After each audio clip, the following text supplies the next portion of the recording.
sendo que o Ministério Público é uma instituição muito mais tradicional no Brasil, mas ganhou novas atribuições com a Constituição de 88. E a Defensoria Pública é sim uma novidade, porque antes da Constituição e antes mesmo da Emenda 45, a ideia básica era de que a assessoria jurídica aos vulneráveis caberia à OAB ou às universidades, né, aos serviços de assessoria jurídica universitária. Mas a definição das novas funções, a criação das defensorias públicas da União e das defensorias estaduais, e esses novos papéis do Ministério Público, tem a ver muito com um movimento que começa antes até da Constituição, né, no começo dos anos 80, e que vai receber um impulso muito grande com a Constituição, para a organização das defensorias públicas nos estados e para o aumento das atribuições dos ministérios públicos, para além da sua função básica de ter a iniciativa da ação penal, né?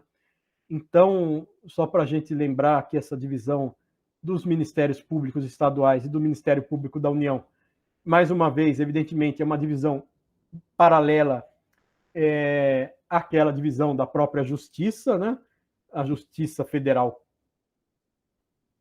vamos dizer, a Justiça Federal Comum, a Justiça Comum Estadual e as justiças especializadas, que são de âmbito federal. Da mesma forma, o Ministério Público da União é que trata das questões militares, do trabalho, das questões federais, eleitorais também, e o Ministério Público Estadual fica encarregado da ação penal, mas também ganha novas atribuições para tratar, por exemplo, de direitos e interesses difusos. E aqui um quadro para a gente fazer o paralelo aqui com a Defensoria Pública da União, claro, o Defensor Público Geral da União, que se especializa em defensorias públicas da União nos estados, e segundo aqui esse dado, a gente tinha 51 unidades da Defensoria Pública da União organizadas. Bom, no caso, o que é importante é só lembrar, evidentemente, que a Defensoria Pública da União trata das matérias da Justiça Federal, do trabalho eleitoral, e sempre que esteja em algum dos polos da ação, em geral, você vai, como defensor público, você vai processar o Estado, né? Sempre que esteja no polo passivo, um ente federal, um órgão federal, uma pessoa jurídica da administração federal. E a Defensoria Estadual fica vinculada à própria competência estadual, a própria competência residual da Justiça Estadual, né? E aí, só para fazer uma referência ao que diz a Constituição, fazendo um paralelo entre Defensoria e Ministério Público, está aqui, evidentemente, que tudo isso é tratado em leis próprias, a Lei 8625 para o Ministério Público, e a Lei Complementar 80 e a Lei Complementar 132, no caso da Defensoria Pública. Mas ambos, a Constituição garante, então, evidentemente, no nível constitucional, a divisão das funções institucionais e depois as garantias dos membros, né, de cada uma dessas funções essenciais da justiça. Então, além da ação penal pública que o Ministério Público faz tradicionalmente, ele acabou ganhando a função de promover a ação civil pública, que é o Instituto dos anos 80, a tutela do patrimônio cultural, do meio ambiente, desses interesses difusos, né, da própria moralidade administrativa, tudo isso que deu ao Ministério Público uma dimensão que é muito recente, que vem depois da Constituição realmente a ser concretizada, e que a gente vê a atuação, inclusive, contra os poderes políticos de membros do Ministério Público. Bom, e a Defensoria Pública, a definição institucional dela na Constituição é bastante genérica, abrange tanto a assessoria judicial quanto a extrajudicial. A Constituição fala de direitos humanos mas também, na verdade, qualquer direito individual ou coletivo pode ser prestado, e, no fundo, o artigo sobre defensoria pública é uma concretização, uma especificação do que prometeu o inciso 74 do artigo 5º da Constituição, né, como um direito fundamental, individual, assistência jurídica gratuita, no âmbito judicial e extrajudicial.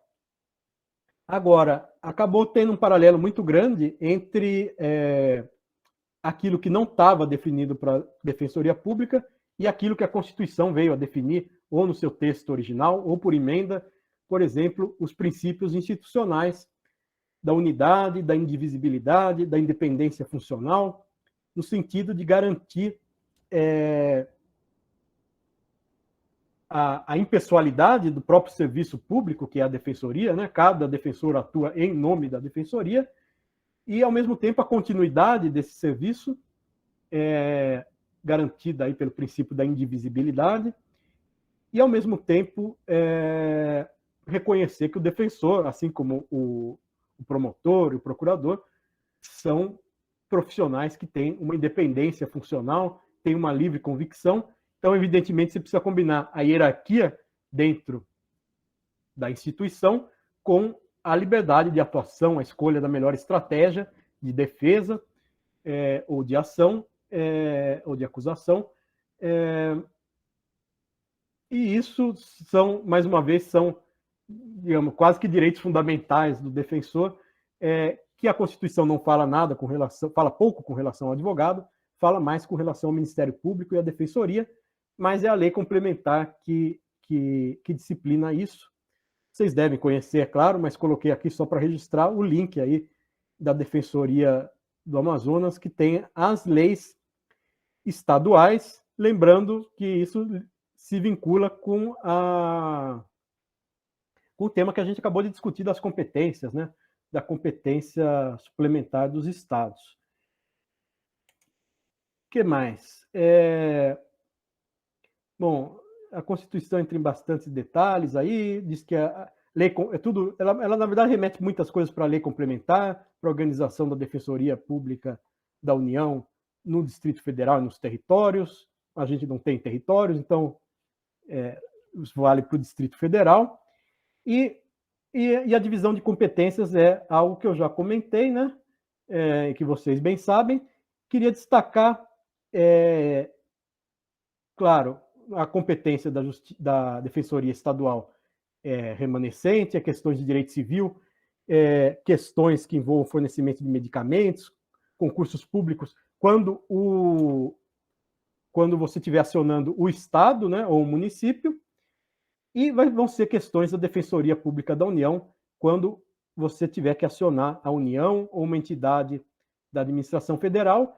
E aí, dois pontos que vale a pena destacar aqui no artigo 109, a competência da Justiça Federal, são essa questão dos direitos indígenas, que é sempre uma competência da Justiça Federal, e o parágrafo 5º do artigo 109, que foi objeto de uma emenda constitucional, né, que foi muito discutida justamente pela dimensão que isso tem quanto a direitos fundamentais, que é a questão das graves violações de direitos humanos, né? Que foram remetidas também sempre para o plano federal. Então, vale a pena só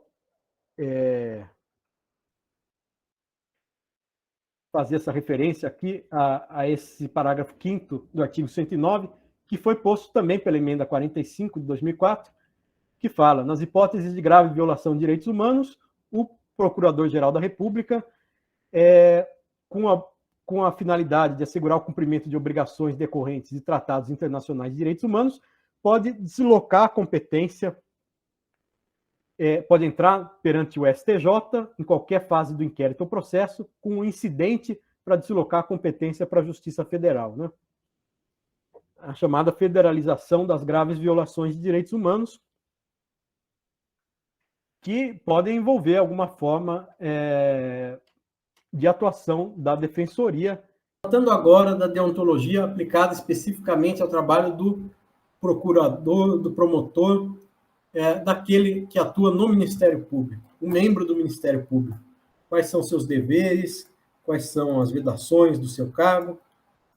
E agora eu vou para 2 diplomas normativos especificamente sobre um tipo de advogado público, que é o defensor público, aquele que atua na Defensoria Pública dos Estados ou da União, que foi organizada depois da Constituição de 88 por uma lei de 1994, que é a Lei Complementar 80. Diz a Lei Complementar 80, artigo 1º, a Defensoria Pública é instituição permanente, essencial à função jurisdicional do Estado. Então, se a gente for na Constituição, a Defensoria Pública está lá na parte de funções essenciais à justiça.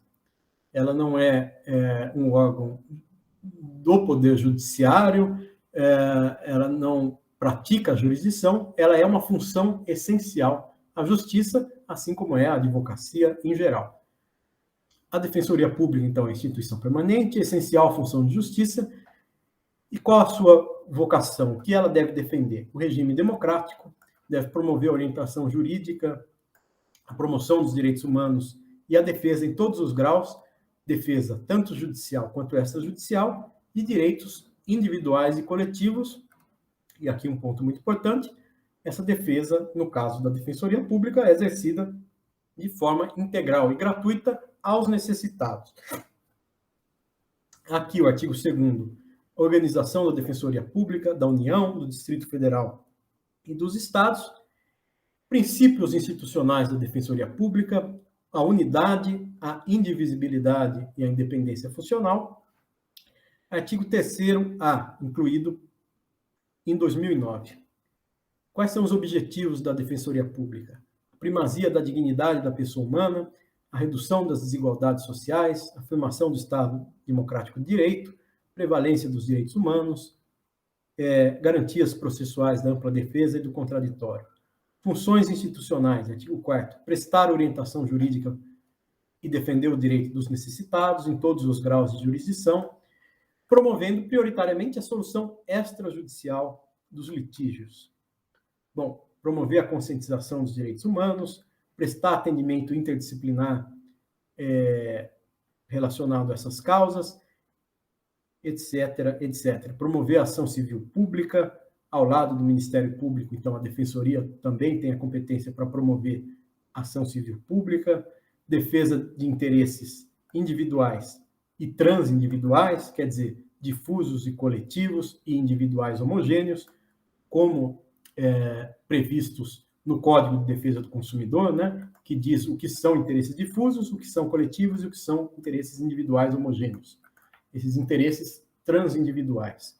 Também cabe à Defensoria, ao lado do Ministério Público, defender esses direitos e interesses. Claro, além das causas individuais. Bom, direitos dos assistidos pela Defensoria Pública, e a partir daí, organização da Defensoria Pública da União, dos Estados. Bom, é uma lei bastante longa, que agora, a partir daí, vai falar muito sobre a organização da Defensoria Pública. Eu destacaria agora para a gente os artigos 45 e seguintes, já que a gente está tratando da deontologia dos deveres éticos relacionados à Defensoria.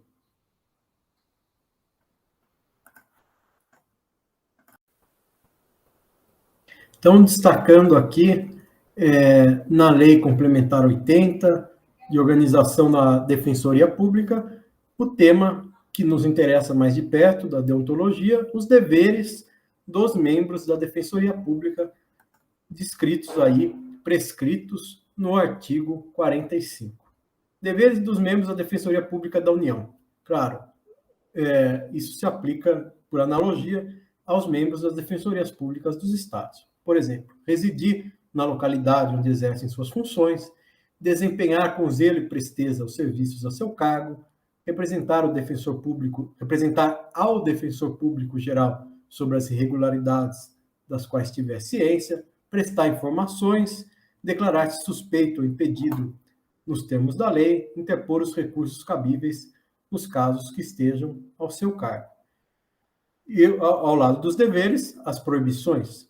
Artigo 46. Além das proibições decorrentes do exercício de todo qualquer cargo público, aos membros da Defensoria Pública da União é vedado exercer a advocacia fora das atribuições da instituição, requerer advogar ou praticar em juízo fora dele atos que colidam com as funções inerentes ao seu cargo, quer dizer, claro, você não pode defender causas contrárias, por exemplo, às funções institucionais da Defensoria Pública, receber a qualquer título ou pretexto honorários, percentagens ou custos em razão das suas atribuições, exercer o comércio ou participar de atividade comercial, exceto como acionista, quer dizer, você não pode exercer cargos de direção, por exemplo, também não pode exercer atividade político-partidária, enquanto atuar na justiça eleitoral, nos casos em que você, como defensor público, venha a atuar na justiça eleitoral. Outro artigo importante, 47, os impedimentos do defensor público, ele não pode atuar em processo ou procedimento em que seja parte ou, de qualquer forma, interessado. Não pode atuar em processo ou procedimento em que já haja atuado como representante de alguma parte, juiz, membro do Ministério Público, autoridade policial, enfim. Não pode atuar como defensor em processo no qual já tenha desempenhado outra função. Não pode atuar em processo no qual o interessado for seu cônjuge ou companheiro, parente consanguíneo ou afim até o 3º grau, não pode atuar também se já foi advogado de qualquer uma dessas pessoas nesse processo, não pode atuar em processos no qual haja funcionado como magistrado, membro do Ministério Público, etc., em que houver dado à parte contrária um parecer verbal ou escrito sobre o objeto da demanda. Então, se você já se manifestou sobre aquela causa, você não pode atuar agora na posição de defensor. Enfim.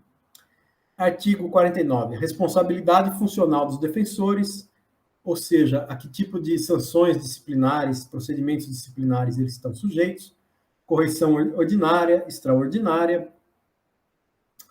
E quais são as sanções? Um ponto importante aqui, artigo 50, parágrafo 1º. Sanções aplicáveis aos defensores.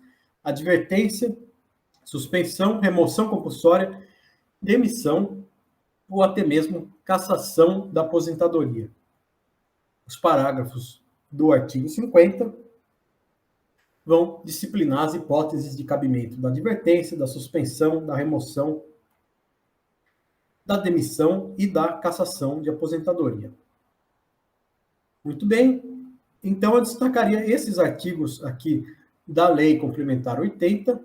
Os artigos seguintes continuam falando agora da organização da Defensoria Pública, Distrito Federal e territórios. São artigos importantes, mas para o nosso tema aqui de deontologia, eu destacaria aqueles artigos, e também agora, a partir do artigo 84, que vai falar dos direitos, garantias e prerrogativas do membro da Defensoria Pública do Distrito Federal e territórios. Então, artigo 84 e seguintes.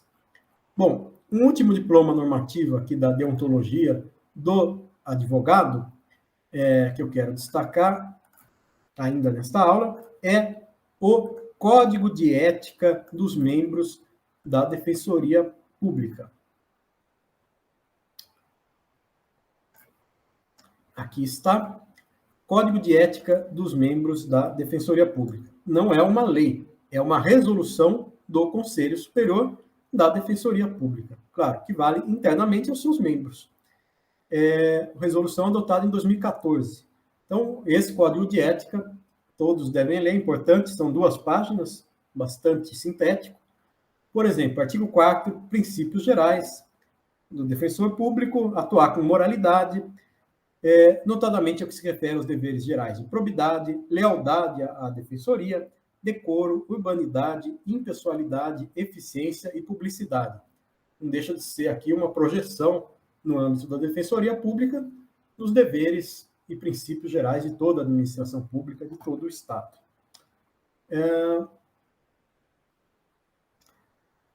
Artigo 4º, parágrafo 2º. Os membros da Defensoria Pública organizarão suas atividades de maneira a prevenir a ocorrência real ou potencial de qualquer conflito com o interesse público, que prevalecerá sempre sobre o interesse privado, respeitando os direitos da pessoa humana.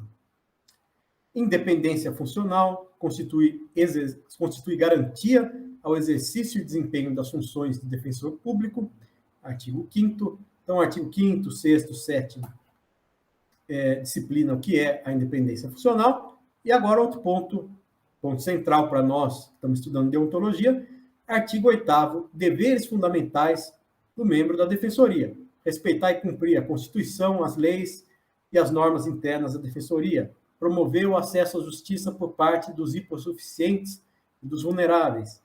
Promover e zelar pela autonomia da defensoria pública, pela valorização e as prerrogativas da defensoria.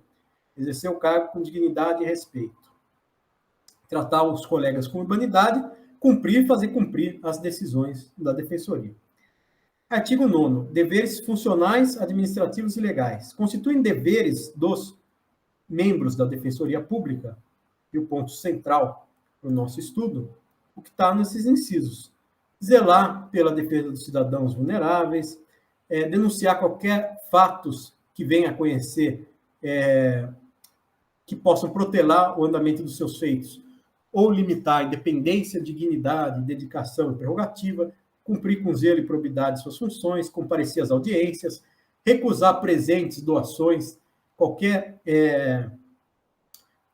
símbolo, qualquer pressão que venha de pessoas físicas, empresas, grupos econômicos ou autoridades públicas para manter a sua independência funcional, não negligenciar os interesses da própria defensoria, abster-se de receber salário ou qualquer outra remuneração em desacordo com a lei, inclusive custas de transporte, hospedagem, tudo que não seja disciplinado na lei e nas normas internas da defensoria, enfim, os deveres. Destaco agora o artigo 10, os atos incompatíveis com o decoro do cargo. Por exemplo, exercer a advocacia quando proibido, participar da sociedade civil ou comercial em forma proibida por lei, abusar das suas prerrogativas.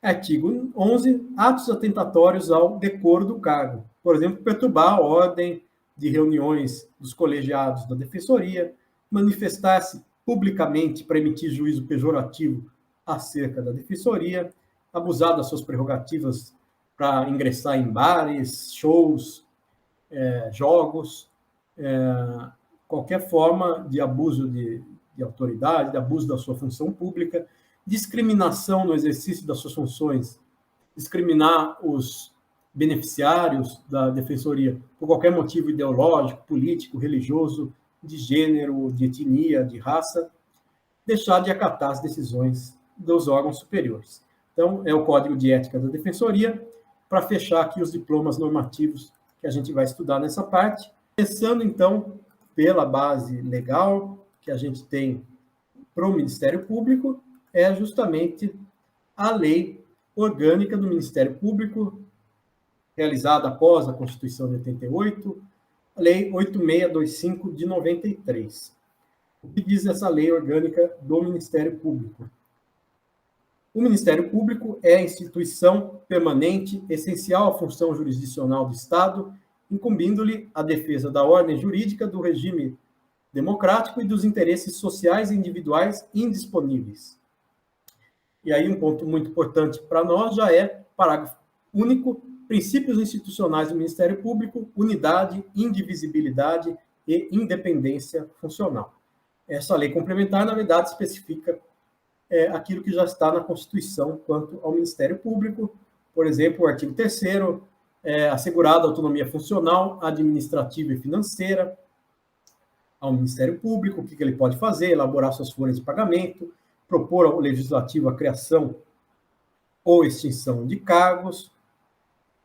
A partir do artigo 5º, a organização do Ministério Público, desde a Procuradoria-Geral da Justiça,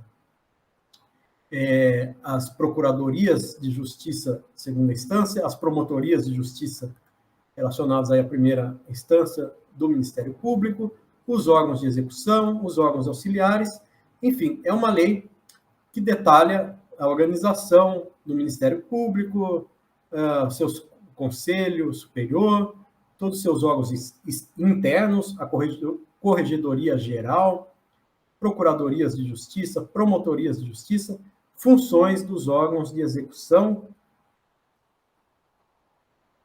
Ministério Público que teve tradicionalmente a função, né, de representar o Estado, o poder punitivo do Estado no processo penal, na ação penal.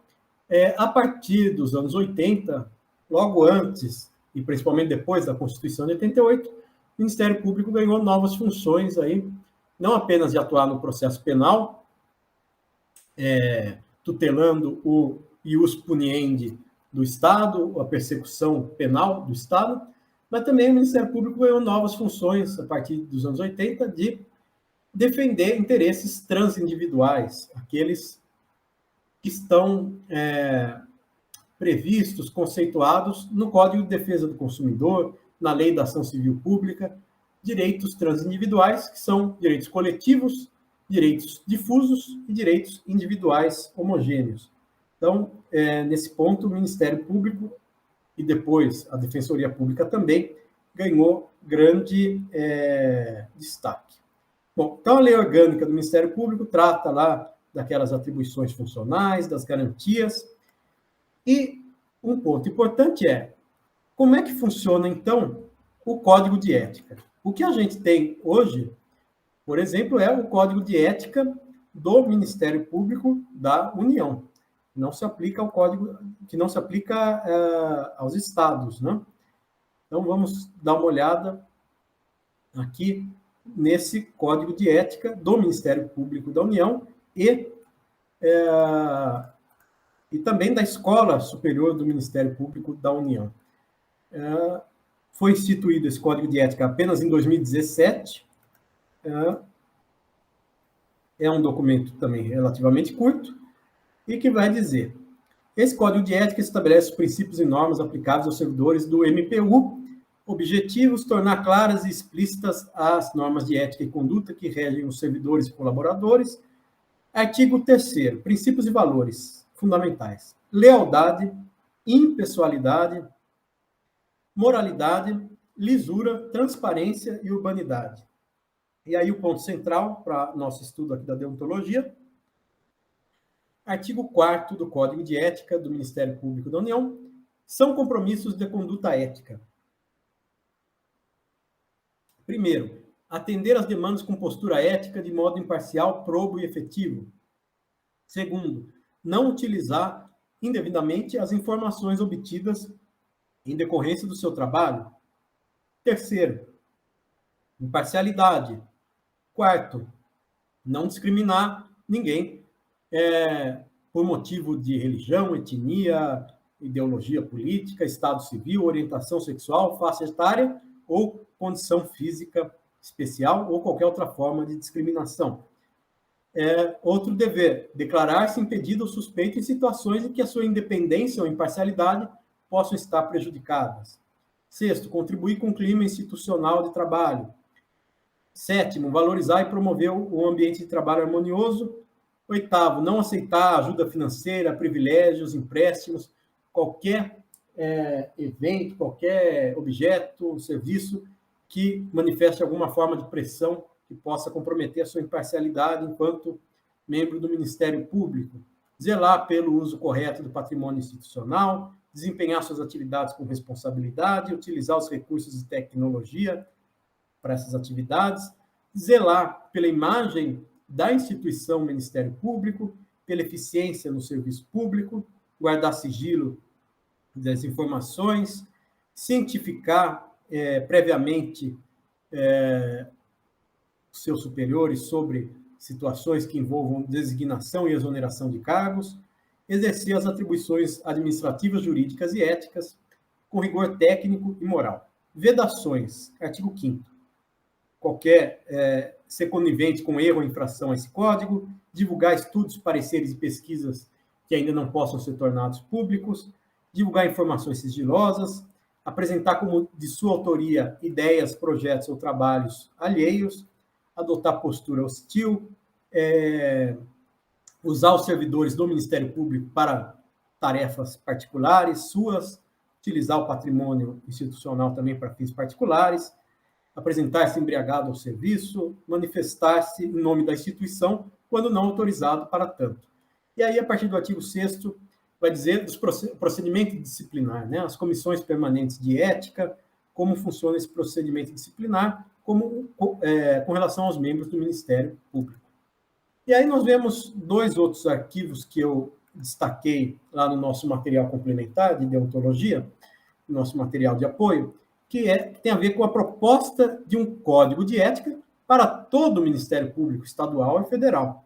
Essa proposta foi apresentada em 2021 ao Procurador-Geral da República, tem aqui uma notícia do site Consultor Jurídico, e tem, principalmente, nós temos acesso a essa proposta, que ainda não está aprovada, mas que traz aí um desenho do que o Conselho Nacional do Ministério Público entende como relevante para aprovar um código de ética, agora não só para o MPU, mas também para o Ministério Público da União e dos Estados. Enfim, o Código de Ética quer especificar as regras de conduta para qualquer membro do Ministério Público Estadual ou Federal, e vale a leitura aqui dos princípios gerais, são muito semelhantes ao do Código de Ética que já existe para o Ministério Público da União. Deveres e vedações, respeitar e cumprir a Constituição, enfim, não usar o seu cargo público para fins privados, não macular a imagem da instituição Ministério Público e, sobretudo, aqui, artigo 6º, deveres dos membros do Ministério Público. Desempenhar com zelo e probidade suas funções, manter boa conduta, guardar decoro, velar por sua reputação, pela reputação da instituição.